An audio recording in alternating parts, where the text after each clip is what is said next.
Hello food lovers, ಪನ್ನೀರೇನೋ ಆರೋಗ್ಯಕ್ಕೆ ತುಂಬ ಒಳ್ಳೆಯದು. ಆದರೆ ತುಂಬ ಜನ ಪನ್ನೀರ್ನ ಕರೀಸ್ಗಳಲ್ಲಿ ಹಾಕಿದ್ರೆ ತಿನ್ನಲಿಕ್ಕೆ ಇಷ್ಟಪಡಲ್ಲ. ನಾನೇನಿರೋ ಪ್ರೊಸೀಜರ್ನ ಫಾಲೋ ಮಾಡಿ ಸಿಂಪಲ್ಲಾಗಿ ಪನ್ನೀರ್ ಪೆಪ್ಪರ್ ಡ್ರೈನ ಪ್ರಿಪೇರ್ ಮಾಡ್ಕೊಳ್ಳಿ.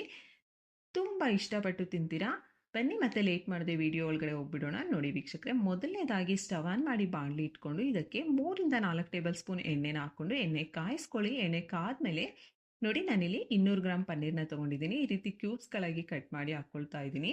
ಮೀಡಿಯಂ ಫ್ಲೇಮ್ನಲ್ಲಿ ಎಲ್ಲ ಕಡೆ ಟರ್ನ್ ಮಾಡ್ಕೊಳ್ತಾ ಗೋಲ್ಡನ್ ಕಲರ್ ಬರೋ ತನಕ ಫ್ರೈ ಮಾಡ್ಕೋಬೇಕಾಗುತ್ತೆ.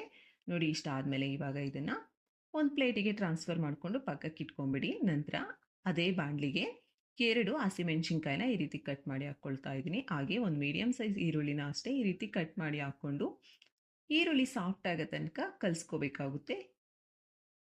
ನೋಡಿ, ಈ ರೀತಿ ಕಲಿಸ್ಕೊಂಡು ನಂತರ ಅರ್ಧ ಟೇಬಲ್ ಸ್ಪೂನ್ ಜಿಂಜರ್ ಗಾರ್ಲಿಕ್ ಪೇಸ್ಟ್ನ ಹಾಕ್ಕೊಂಡು ಹಸಿ ಸ್ಮೆಲ್ ಹೋಗೋ ತನಕ ಮೀಡಿಯಂ ಫ್ಲೇಮ್ನಲ್ಲಿ ಕಲಿಸ್ಕೊಳ್ತಾ ಫ್ರೈ ಮಾಡ್ಕೊಳ್ಳಿ. ನಂತರ ನಾವೇನು ಫ್ರೈ ಮಾಡಿ ಪಕ್ಕಕ್ಕೆ ಇಟ್ಕೊಂಡಿರ್ತೀವಲ್ಲ ಪನ್ನೀರ್ನ, ಇದನ್ನು ಟ್ರಾನ್ಸ್ಫರ್ ಮಾಡಿಕೊಂಡು ನಂತರ ಈ ರೀತಿ ಕಲಿಸ್ಕೋಬೇಕಾಗುತ್ತೆ.